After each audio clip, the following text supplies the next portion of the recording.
Jemaat yang dikasihi Tuhan kita Yesus Kristus, Shalom dan selamat pagi buat kita semua.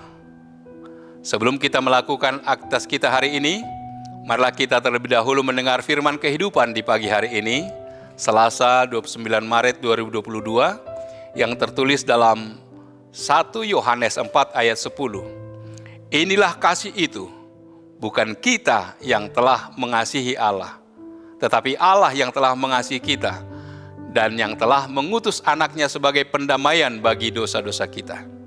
Demikian firman Tuhan. Tema firman kehidupan di pagi hari ini adalah Allah mengasihi kita tanpa syarat.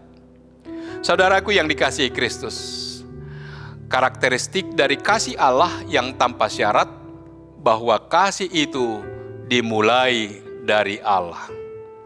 Sebelumnya Rasul Yohanes telah menerangkan bahwa kasih berasal dari Allah. Bahkan orang-orang yang mengasihi pun berasal dari Dia.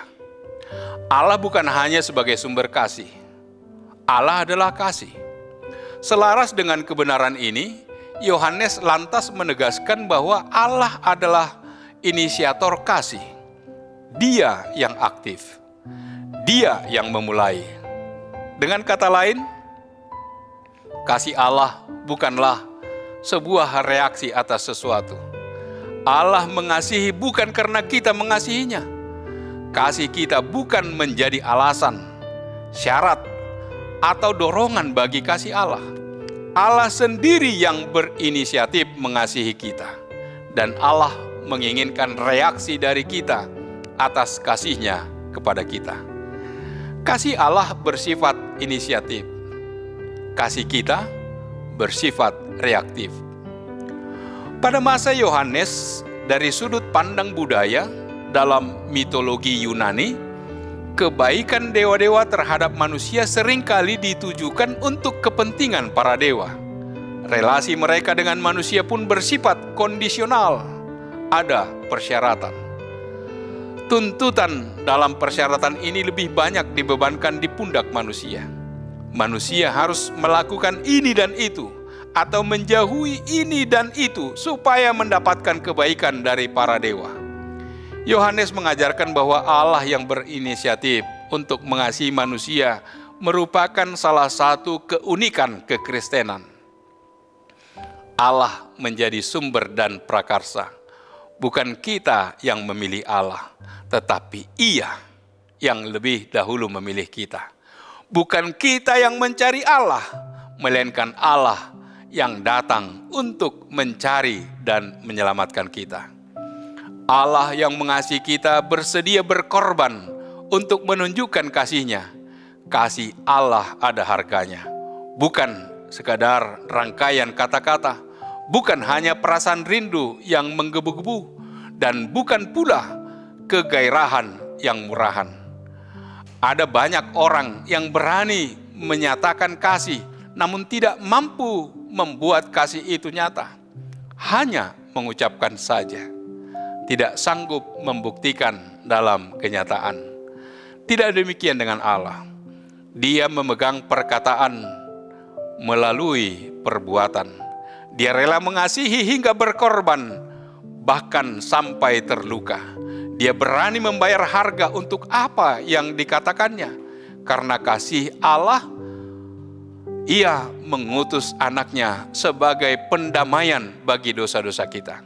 Ia memberikan kasih-Nya secara cuma-cuma, gratis, tidak berbayar. Kasih-Nya bersifat karunia, diberikan secara cuma-cuma, bukan karena tidak berharga, melainkan karena Dia sendiri telah membayar harganya bagi kita. Tanpa harga, karena Dia sendiri telah membayar. Dia sudah membayarnya lunas. Kita tidak perlu lagi membayar. Harga yang dibayar adalah anaknya sendiri.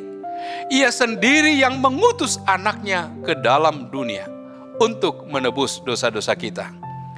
Dari besarnya harga yang dibayar, kita dapat mengetahui betapa seriusnya dosa dan betapa besar kasih Allah bagi kita. Tidak ada lagi yang boleh dipersembahkan untuk menebus dosa-dosa kita.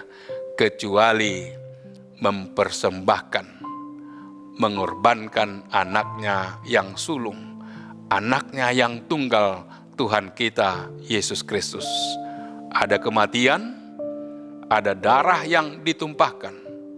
Allah kehilangan anaknya demi mendapatkan kita orang-orang yang berdosa, yang sebenarnya tidak pantas untuk dikasihi. Allah yang kita kenal membenci dosa. Dia memang menghukum orang berdosa.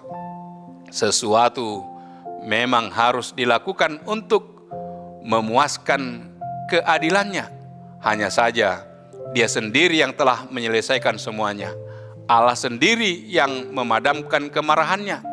Tidak ada satupun yang kita perlu lakukan.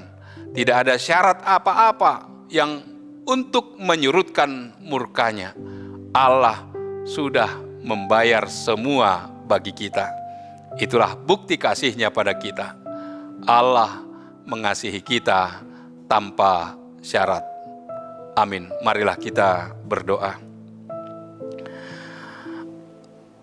Allah Bapa di surga, terima kasih Tuhan. Berkat kasih-Mu, Engkau menyelamatkan kami. Engkau mengasihi kami, bukan karena kami mengasihi Engkau. Engkau berinisiatif sendiri menunjukkan kasih-Mu kepada kami. Engkau membayar harga yang mahal untuk dosa dan pelanggaran kami. Engkau bersedia mengorbankan anak-Mu bagi kami. Ya Bapa, betapa Engkau mengasihi kami. Biarlah kami tetap menunjukkan kasih kami kepadamu, ya Allah. Melalui kesediaan kami melakukan segala aktivitas kami dalam satu hari ini, tetap bersandar akan kasih-Mu yang tetap memelihara kehidupan kami. Biarlah kasih-Mu kami nyatakan dalam tindakan kami, melalui perkataan dan perbuatan kami. Biarlah kasih-Mu kami nyatakan. Terpujilah nama-Mu. Dalam nama Yesus kami berdoa dan mengucap syukur. Anugerah dari Tuhan kita Yesus Kristus, kasih setia dari Allah Bapa, serta persekutuan dengan Roh Kudus, kiranya menyertai kita sekarang kekal sampai selama-lamanya. Amin.